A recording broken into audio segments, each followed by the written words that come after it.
இப்ப காணாம போன இறந்து போன உடல்களும் அந்த எரிஞ்ச உடல்களும் அந்த கொலை செஞ்சது எல்லாமே இந்த நாகேஷ் நினைச்சிருப்பாங்க. ஆனா இப்ப அவனோட உடம்பு எரிஞ்சு போயிருக்கத பார்த்த போலீஸ்காருக்குமே இப்ப அடுத்து என்ன பண்றது அப்படின்றதே புரியல. இப்ப இங்க ஹீரோவும் வீட்டுல இருக்கும்போது அவன் அட்டாக் பண்றதுக்காக வேற ஒருத்த வந்திருப்பான். இப்ப அவனோட பயங்கரமா சண்டை போட்டு அவ யாருன்றது தெரிஞ்சுக்கிறதுக்காக ஹீரோவுமே எவ்வளவு முயற்சி பண்ணுவான். ஆனா அவனோட முகத்தை பார்த்திருக்கவே மாட்டான். இப்ப இந்த சண்டையில அவனுக்கு ஒரு க்ளூ கிடைச்சிருக்கும். அதனால அந்த கொலை செஞ்சவனை தேடி போயிருப்பான். இப்ப இங்க ஹீரோயினுமே அந்த கொலை செஞ்சவங்க யாரு அப்படின்ற விஷயத்தையுமே தேட ஆரம்பிக்கிறாங்க.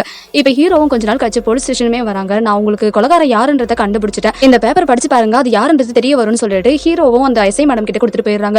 இப்ப அந்த எஸ்ஐயும் படிக்க ஆரம்பிக்கிறாங்க. இப்ப ஒரு பிளாஷ்பேக்ல ஒரு சின்ன பொண்ணுக்கு கல்கின்ற அம்மா இருப்பாங்க. இப்ப அவளுக்கு அப்பா இல்லாதனால அந்த அம்மா கூட பயங்கரமா சந்தோஷமா வாழ்ந்துகிட்டு இருப்பா.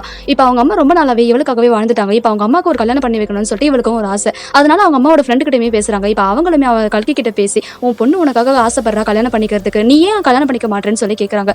இப்ப அவளுமே சரி ஓகே, அவளுக்கு அதுதான் விருப்பம் அப்படின்னா நான் கண்டிப்பா பண்ணிக்கிறேன்ற மாதிரி சொல்லிருப்பாங்க. இப்ப அந்த சின்ன பொண்ணுமே கல்கி கிட்ட எனக்கு நாளைக்கு பிறந்த நாள் வருது, நீங்க கண்டிப்பா எனக்கு ப்ராமிஸ் பண்ணி கொடுக்கணும், நாளைக்கு நான் என்ன கேட்கறனோ அதை நீங்க எனக்கு பண்ணி தரணும் அப்படின்னு சொல்றாங்க. இப்ப இவங்க அம்மாவுமே எதுக்கும் கவலைப்படாது, நீ என்ன கேட்கறியோ அதை நான் கண்டிப்பா பண்றேன் அப்படின்ற மாதிரி சொல்லிருப்பாங்க. இப்ப ஒர்க்லாம் முடிச்சுட்டு இவங்க ஹாஸ்பிட்டல் வந்து வெளியில வராங்க. அப்ப அவங்க பொண்ணு ஆக்சிடென்ட் ஆயிடுச்சுன்னு சொல்லிட்டு ஒரு காலுமே வருது. இப்ப இவங்களுமே அந்த ஹாஸ்பிட்டல் போறாங்க. இப்ப அந்த ஹாஸ்பிட்டல் அந்த டாக்டருமே அவங்கள பார்த்து உங்க பொண்ணுக்கு சீக்கிரமா ஒரு சர்ஜரி பண்ணணும், இல்லனா அவங்க இறந்து போயிடுவாங்க அப்படின்ற விஷயத்தையுமே சொல்றாங்க. இதை கேட்ட உடனே நீ அவளை பாத்துக்கணும் அப்படின்னு சொல்லிட்டு அவங்க ஃப்ரெண்டு கிட்ட சொல்லிட்டு இப்ப ப்ரே பண்ணலாம்னு சொல்லி சர்ச்சுக்கு போறாங்க. இப்ப அந்த நேரம் அவங்க ஃப்ரெண்டுமே கால் பண்ணி நம்ம பொண்ணு இறந்துட்டா அப்படின்ற விஷயத்தையுமே சொல்றாங்க. இதை கேட்ட உடனே அவங்களுக்குமே அதிர்ச்சி ஆகி போகுது. இப்ப அவங்க பொண்ணு பார்க்கலாம்னு சொல்லி ஹாஸ்பிட்டலுக்குமே ஓடி வராங்க. அங்க பிணவரையில அவங்க பொண்ணு பார்த்ததுமே பயங்கரமா கட்டிப்பிடிச்சு அழறாங்க. அப்ப அந்த பொண்ணுக்கு மூச்சுமே வருது. அதனால நம்ம பொண்ணு இறக்கல அப்படின்னு சொல்லிட்டு அங்க இருந்து ஹாஸ்பிட்டலுக்குமே கூட்டிட்டு போறாங்க. என் பொண்ணு இறக்கவே இல்ல, ஆனா நீங்க இறந்துட்டான்னு சொல்லிட்டு பிணவரைக்கு எடுத்துட்டு போயிருக்கீங்க அப்படின்னு சொல்லி அங்க சண்டை போடுறாங்க. அப்ப நீங்க தான் அவளோட சர்ஜரியில ஏதோ மிஸ்டேக் பண்ணிருக்கீங்க அப்படின்னு சொல்றாங்க. இதனால போலீஸ் ஸ்டேஷனுமே போறாங்க. இப்ப போலீஸ் ஸ்டேஷன் போனதுக்கு அப்புறமா அவங்களுமே கால் பண்ணி ஹாஸ்பிட்டலுக்கு இந்த மாதிரி உங்க ஹாஸ்பிட்டல் கேஸ் கொடுக்கறதுக்காக ஒருத்தங்க வந்திருக்காங்கன்ற விஷயத்தையுமே சொல்றாங்க. தயவு செஞ்சு கேஸ் எடுத்துக்காதீங்க, அவங்க கிட்ட தனியா பேசணும் அப்படின்ற மாதிரி அந்த போலீஸ்மே கூப்பிடுறாங்க. இப்ப போலீஸ்மே அந்த வீட்டுக்கு போறாங்க. அந்த கேஸை எப்படியாச்சும் எடுத்து மூடிடுங்க, அந்த கேஸ் கண்டிப்பா ஃபைல் ஆச்சு அப்படின்னா என்னோட ஹாஸ்பிட்டலோட பேரே கேட்டு போயிடும் அப்படின்ற மாதிரி சொல்றாங்க. இப்ப இந்த போலீஸ்காரமே அதுக்கு ஒரே வழிதான் இருக்கு, அந்த பணவரை எரிச்சிருங்க அப்படின்னு சொல்றாங்க. இப்ப அவங்களுமே அந்த பணவரை எரிச்சிடறாங்க. இதனால கல்கிக்குமே அவங்க பொண்ணு எரிஞ்சு போறா. இதுக்கப்புறமா எந்த ஒரு சாட்சியுமே இல்ல போலீஸ்க்கு, அதனால இந்த கேஸுமே எடுத்து மூடிடுறாங்க.